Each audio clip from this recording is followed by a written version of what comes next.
From the macabre minds of Laughing Devil Production comes another story from the Nightshade Diary. You know what that means. Check under the bed and make sure no one or nothing is there. Is the closet door securely shut? Then leave your disbelief behind, amp up your imagination, and hang on tight for another ride into terror and mystery. And like all good horror stories, just imagine it's a dark and stormy night. And remember, screaming like a little girl is permitted.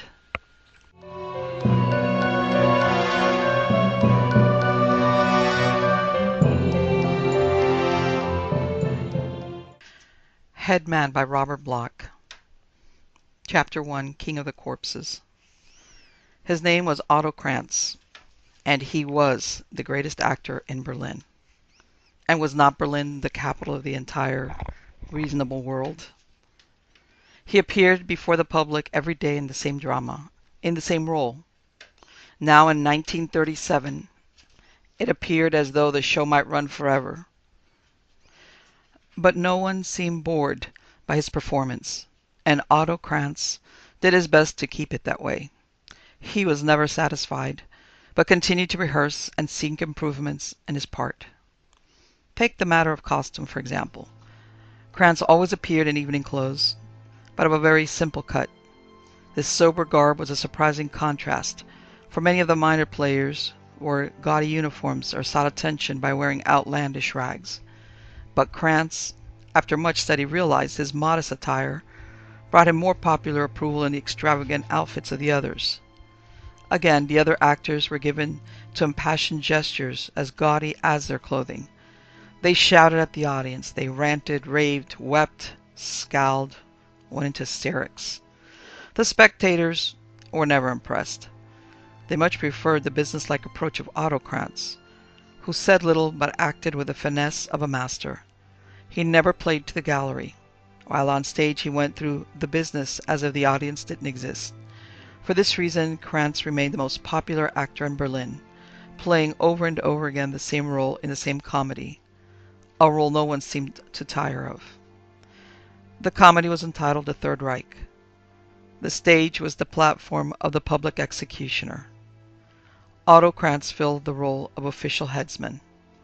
Each performance boasted a new supporting cast and a growing audience to cheer the comedy on.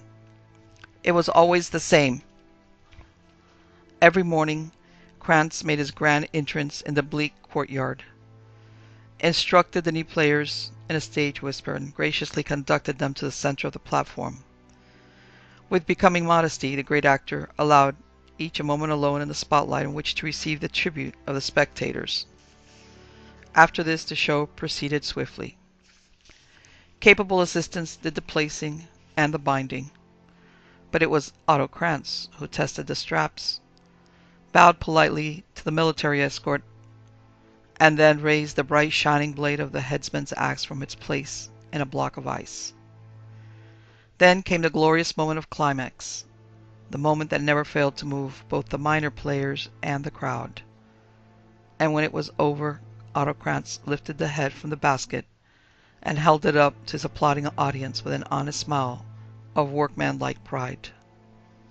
This happened not once, but as often as 10 or a dozen times in a single morning. Yet Kranz never faltered, never grew tired, never missed a line or a cue. A sneering aristocrat of the old school, the sniveling young son of a lower-class family, a withered hausfrau or rosy-cheeked beauty, all received the same efficient courtesy at the hands of the executioner, hands that grew stained and red with the drops that fell as each head was lifted from the basket. Outside of his public appearances, Kranz led a quiet life. A glass of schnapps when work was through, perhaps a little beer to wash down dinner at some humble beerstube, a stroll through the street to hear the news, and then home to the big upstairs room near SS District Headquarters. In the evening there might be a party meeting to attend, or a summons from the Gestapo notifying him of tomorrow's labors. It was a simple existence, for Otto Kranz did not share the hysteria of the times. He served the Reich with no thought of personal pleasure or profit. Let others raise the rabble and bluster in public meetings. In his time, Krantz had cut short a good many of these speakers, cut them short by a neck. These days might bring honors to a wiser head, but many wiser heads fell into his basket. Krantz was content. A year before he had been a humble butcher. Since leaving the slaughterhouse for public post, he had seen enough of the world and its ways, and had met many people. Officially, in the past year, he had met several thousand. Each acquaintance was of painfully short duration, but it was enough.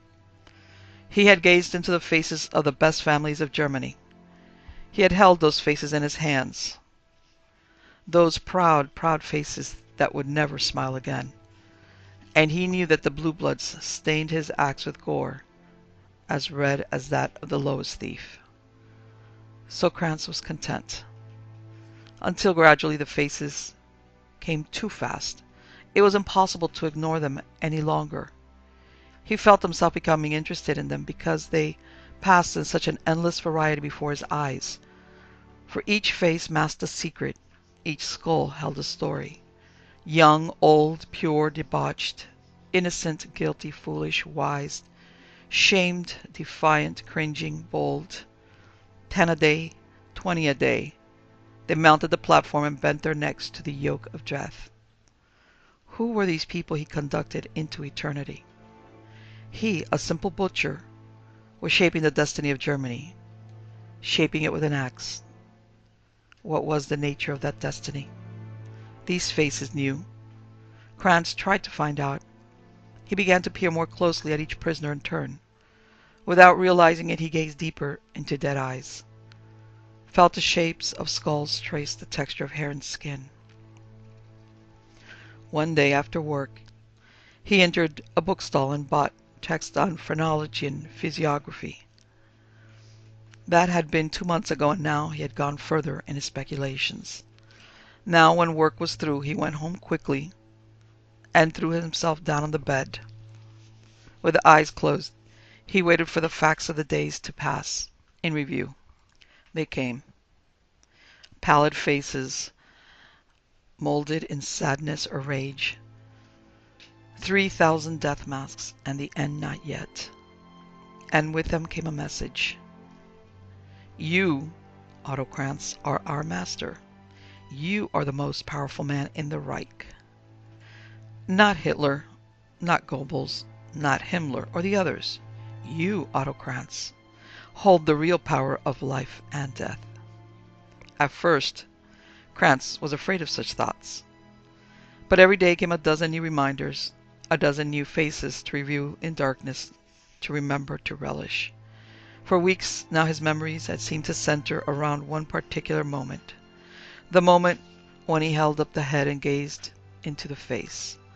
Lately he had been forced to hold himself sternly in check as he did so, lest he betray his excitement.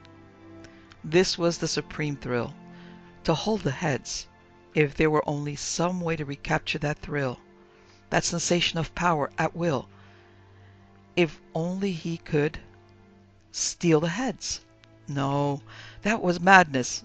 If he was discovered, he would die. And for what? The foolish face of a gaping old wastrel? Not that. Not a grey old head with a cruel, stupid face.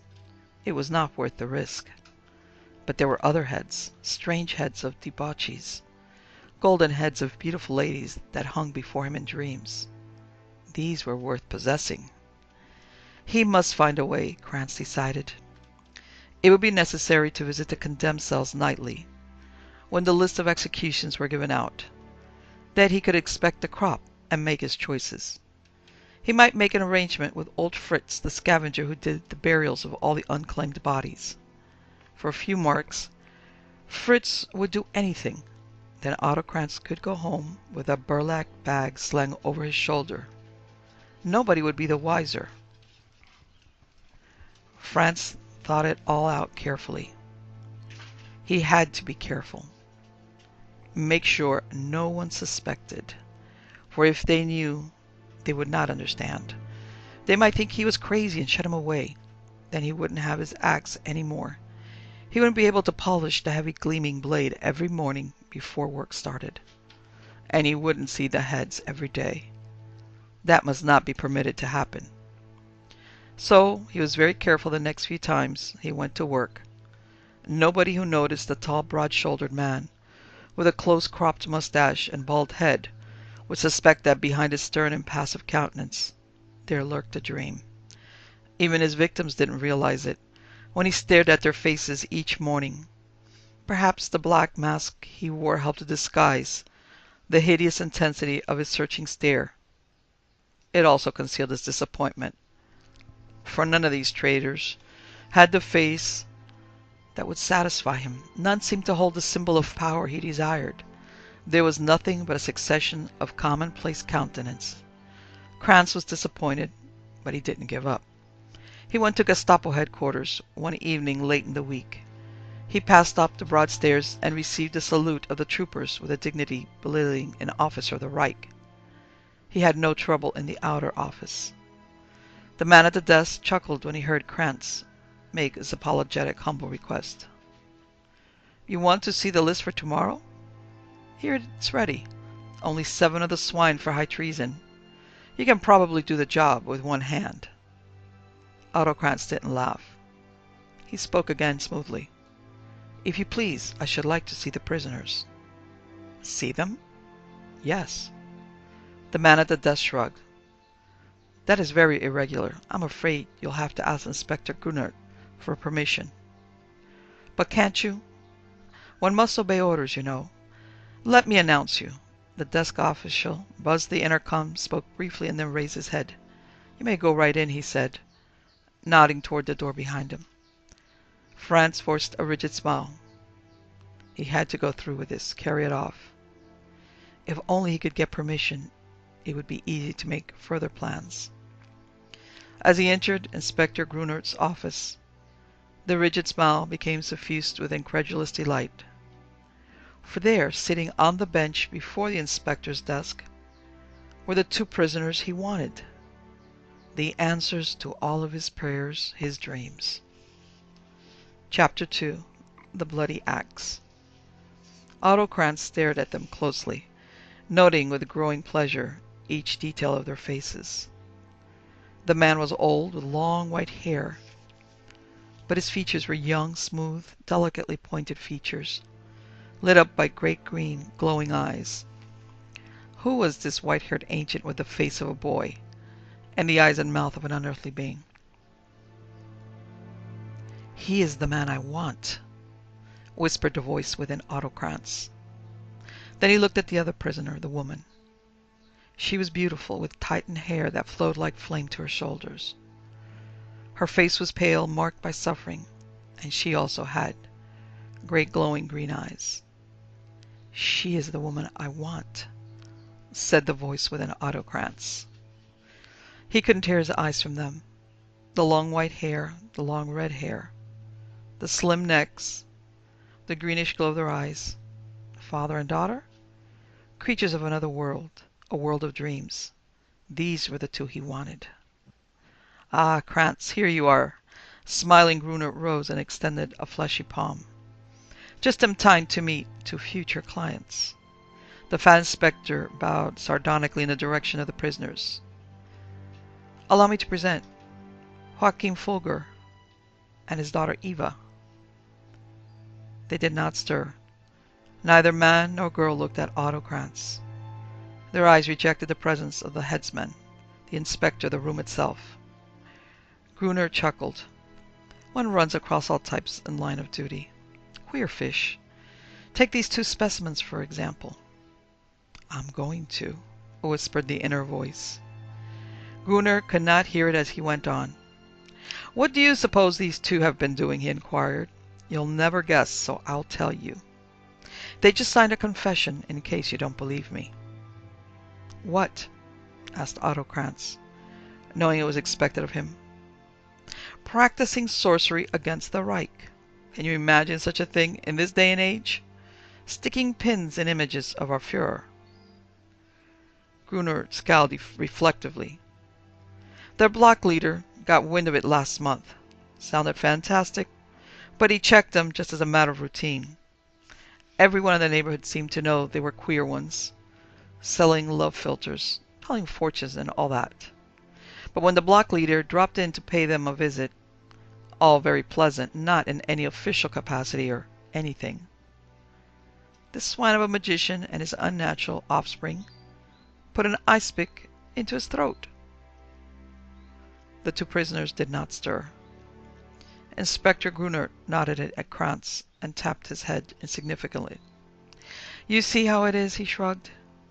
They could get the camp or firing squad, but I decided the sorcery charge was the one to press. Make it high treason, I said. Herr Goebbels is always looking for a story, and here is a good example to set before those who work secretly against the Führer. He rose and confronted the silent, unblinking pair. Cool as cucumbers, aren't they? But they cursed enough when we had them brought in, I can tell you. A few days before, and they signed the confession without a murmur. Maybe they're wise at that. This old bag of bones wouldn't dance very long at the end of a whip, I don't suppose. And as for the girl, it would be a shame to mar such beauty. A pity she's a witch. Grunert brushed one hand against the flaming hair, then drew it away, as if the hair were indeed aflame. He stepped back hastily. There is something odd about this pair of fools, at that he muttered. Crazy fanatics, trying to kill men by sticking pins in photographs and dolls. Why, it's barbaric. A laugh crawled up out of Joachim Folger's white throat. The voice that followed it was curiously disturbing. Do you hear, Eva, my child? We are barbaric, says this barbarian in his murderer's uniform. He sits here in his torture chamber and explains our barbarism to the brutal savage whose axe will shear our heads from our necks tomorrow morning. Again the laughter. The girl's voice came now, soft, vibrant, intense. We are sorcerers, by his standards, but our magic is cleaner than the black and evil spells of these madmen with their chanting slogans, their howling worship of ancient gods. Our crime is that we have fought evil with evil, and apparently we have lost. But the day will come. Those who take the sword must perish by the sword. Those who take whips shall die beneath them, and those who wield the axe will lie beneath it. The words moved Krantz, until he remembered she was possessed, a witch, a lunatic, but she was beautiful. Let them rave, Gruner chuckled. But you wanted to see me about something, Krantz? It does not matter, some other time, muttered the headsman. I will go now. Very well, Gruner faced the prisoners. You will meet Krantz again tomorrow morning. Perhaps then he can match your sharp tongues with something sharper. Eh, Otto? Yes, Krantz whispered. Then abruptly he turned and stumbled out of the room. He had remembered a duty to perform, a most important duty. He had to get back to his room and begin. It wasn't until he busied himself at the vital task that Krantz permitted himself to feel the thrill of anticipation again. But then it could no longer be held back, and Otto Krantz grinned in glee as he sat in the darkness of his room and delicately sharpened his axe. You want I should let you have the heads from those two bodies and bury the corpses secretly, Nan? Fritz the scavenger shook his tousled head, and bewildered but emphatically now. But nobody has registered to claim the bodies. No one will know if you quick-lined them with the heads or not, Krantz wheedled. I cannot do this thing, Fritz grumbled. Otto Krantz smiled. He had anticipated some little show resistance by the scavenger. He now anticipated the melting of that resistance when he offered his bribe. 50 marks in it for you, he whispered. Fritz blinked, but still he shook his head. I can get you extra butter rations, Krantz murmured. I will talk to the district leader tomorrow. Fritz sighed. I would do it for you without pay, he said, but I cannot. You see, the Folgers are not going to be beheaded after all. What? Krantz reacted with a shocked grimace. But the inspector told me. Fritz shrugged. I have just come from headquarters. It was decided to drop the sorcery charge as foolish. The murder charge was upheld. They will die early in the morning before firing squad. Shot, not beheaded. Then and only then did Otto Krantz realize how much the possession of those two heads meant to him. He had come away from his room in the middle of the night, carrying his axe in its velvet case. He had scurried through the streets, his official evening dress gaining him free passage from any SS troopers encountered on the way. He had hurried here to the little room beneath the cell blocks, where Fritz the scavenger lived, and all the while he had been hugging the thought of what was to come, gloating over the attainment of his goal.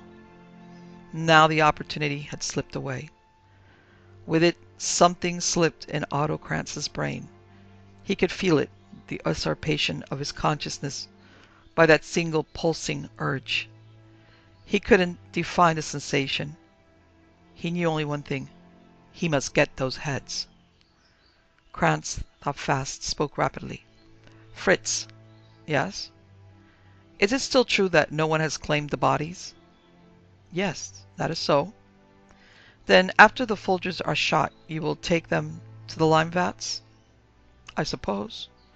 Who has signed the papers for execution? No one, of course.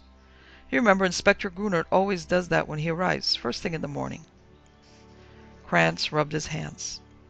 So no orders have actually been issued yet. No firing squad is appointed. No time has been set. That is true. Very well then, Fritz. I offer 100 marks to you for the heads. But there will be no heads, I tell you. They'll be shot. Krantz smiled. No, they won't. I'm taking the Folgers out to the yard right now. I'll get the job over with before the official ceremony begins at dawn. But the orders? Who will know? I'll tell Grunert I picked up the order along with the rest at his office and took the liberty of assigning a squad to do the job, just to save him the trouble. He'll sign the order afterwards and forget about it. He'll never bother to ask who did the shooting, and since the bodies aren't claimed, you can cart them away. The risk. They'll see you do it. No one will see. I shall bring them here myself. Here? To my room? I'll tie it up again for you, my fastidious friend. No, I won't permit it. We'll be caught. Fritz? Krantz's voice was very soft as he uttered the name, but his face was hard. His hands, his butcher's hands, were harder as they closed about the throat of the old scavenger. You will do what I command, Fritz, he whispered. He squeezed for emphasis. Not too hard, but enough to convince. Fritz fell back, choking and clawing impotently at his tortured throat. Yes, yes, but hurry. It's nearly dawn now. Krantz hurried. He picked up the necessary papers in the inspector's office. He raced down the silent, night-lighted halls to the cell blocks, located a blinking guard, and bawled orders to the surprised fellow in convincing tones. Where's the escort? The guard protested. Upstairs waiting, snapped Krantz. You're going to take them up alone? You saw the orders.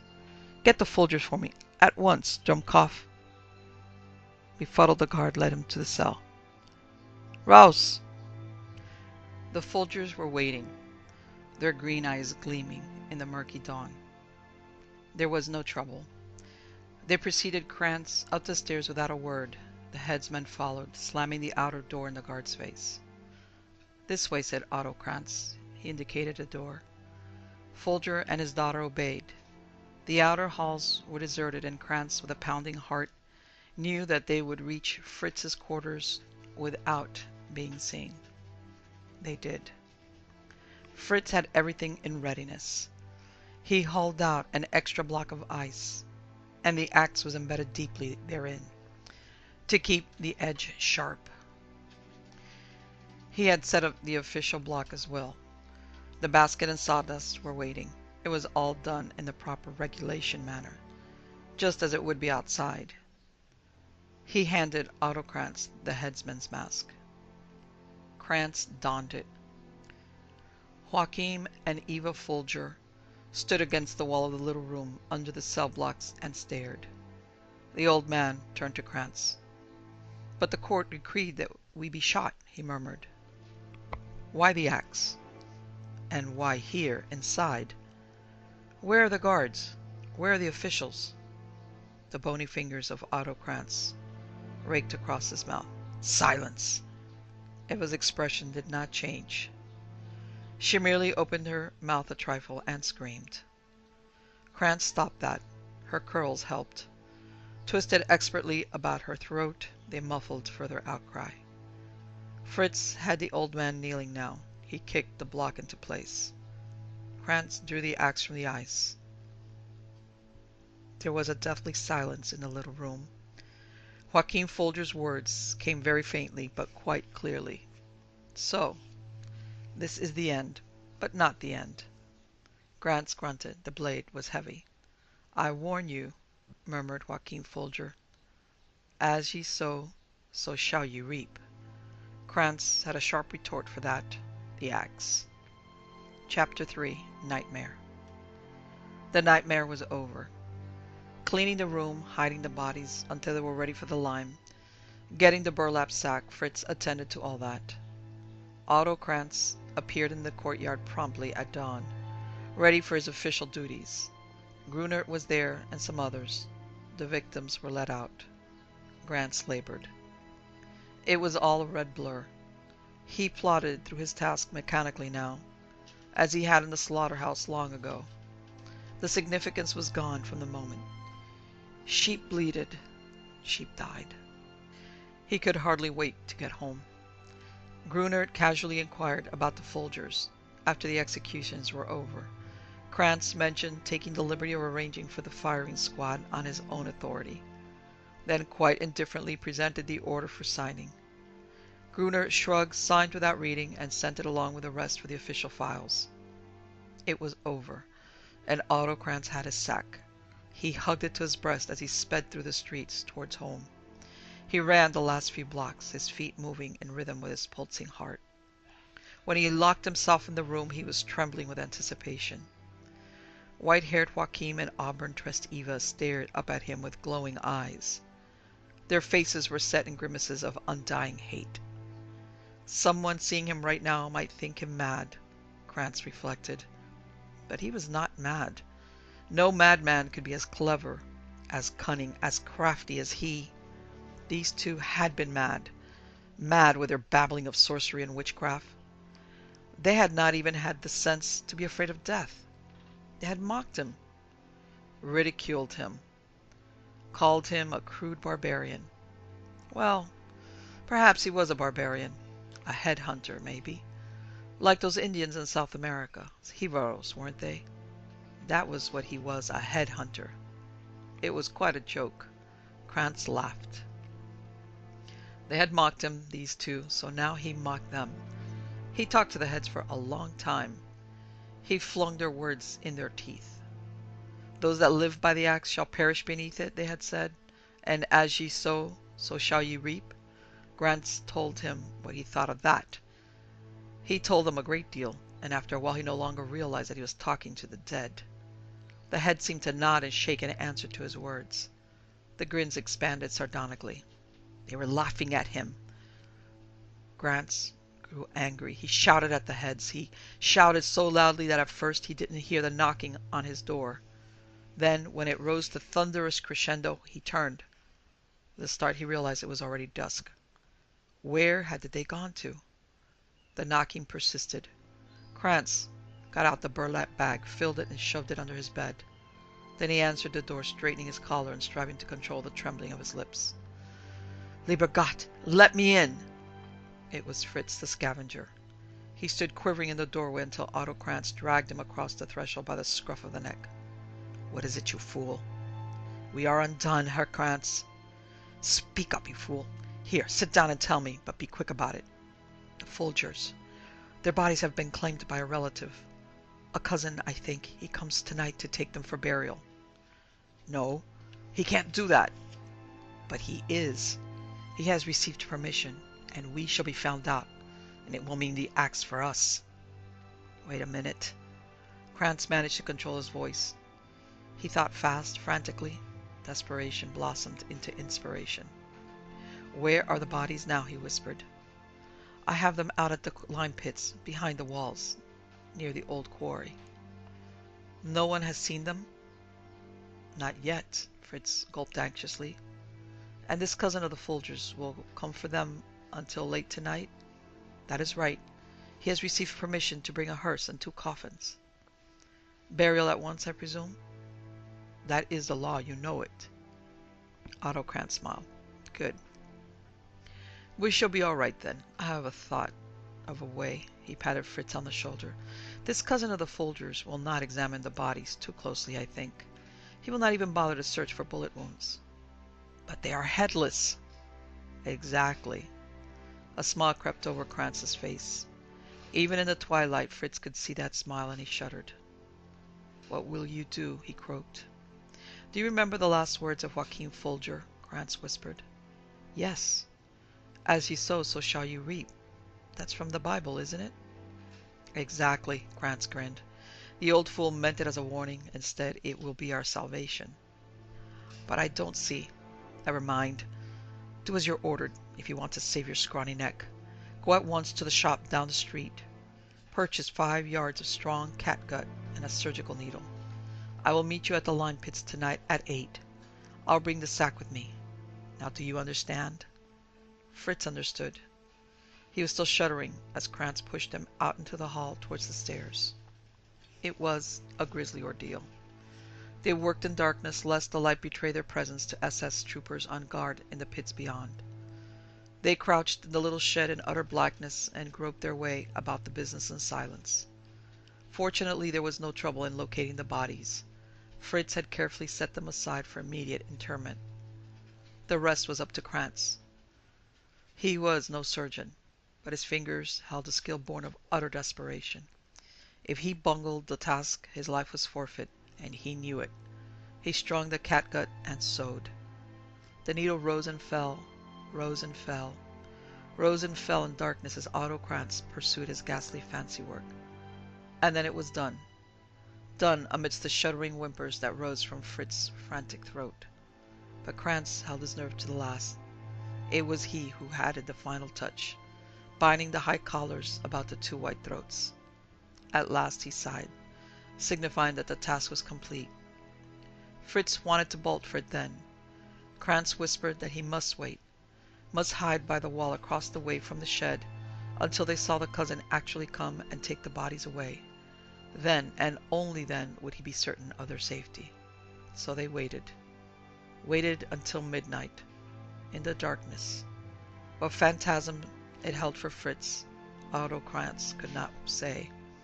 But as he stared into the night, he saw the grinning faces of Joachim and Eva Folgers hanging bodiless in midair, their eyes alive with undying mockery.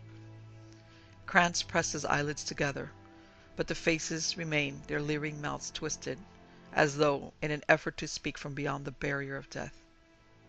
What were they trying to tell him? Krantz didn't know. He didn't want to know.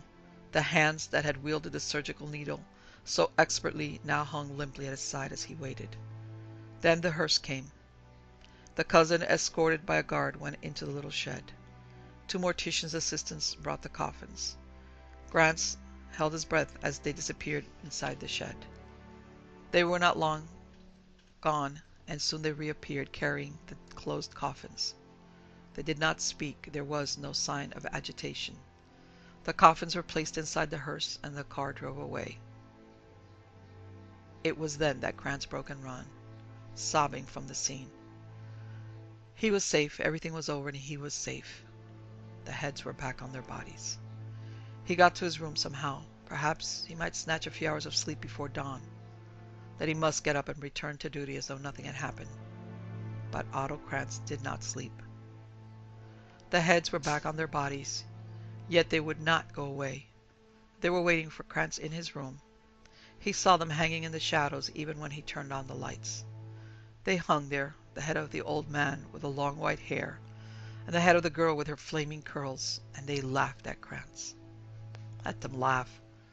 He was Otto Krantz, headsman of the Reich, whom all men feared. Let them grin their idiotic grins. He had outsmarted them after all. Now they would be buried away in a grave, and no one would ever know that Krantz had murdered them. He almost welcomed the coming of dawn in this changed mood. He donned his immaculate evening dress carefully. He brushed his stiff collar into place before the bureau. The heads laughed at him over his shoulder in the mirror, but he didn't care about that now. He swaggered through the street on his way to headquarters, cradling the axe in its case against his brawny chest. A passing guard drew stiffly to attention as Krantz marched by, then shrank back in sudden fear as he recognized the executioner of the Reich. Otto Krantz knew he had nothing to fear. He would go about his duties today without question. He squared his shoulders and marched up the steps into the outer office. He wasn't worried. He knew no one else could see the heads but himself. He smiled at the man behind the desk. That was the way. Brazen it out. I'd like to see Inspector Grunert, please, about today's orders. Is he here yet? The inspector left word for you to go right in. There. The inspector was waiting for him. That was the kind of a man Otto Krantz was. Inspectors waited for his arrival. He strutted into Inspector Grunert's office. The inspector was waiting. Krantz realized that just as soon as the two Gestapo men stepped from behind the door and pinned his arms close to his body. Otto Krantz, I arrest you in the name of the Third Reich for the murder of Joachim and Eva Folger. But what was he talking about? The Folgers were in their graves, by now buried. No, they weren't. The inspector was pulling the sheet from the table over in the corner. Otto Krantz stared. He saw the heads again, and this time everyone could see them. They were grinning up at him now from over the tops of the sheets. They looked all right. The heads had been sewn on tightly.